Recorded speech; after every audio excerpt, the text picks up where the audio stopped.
ముందుగా ఒక table spoon పల్లీలను వేయించుకోవాలి.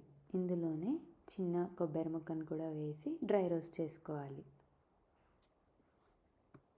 ఇవి కొంచెం వేగాక ఇందులోనే ఒక టేబుల్ స్పూన్ ధనియాలను యాడ్ చేసుకొని వేయించాలి.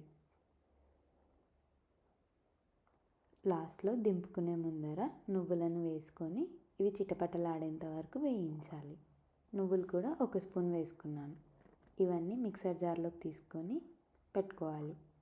తర్వాత కుక్కర్లో ఆయిల్ వేసుకొని అందులోనే పోపు దినుసులు ఇంకా ఎండుమిర్చి, కరివేపాకు కూడా యాడ్ చేసుకోవాలి.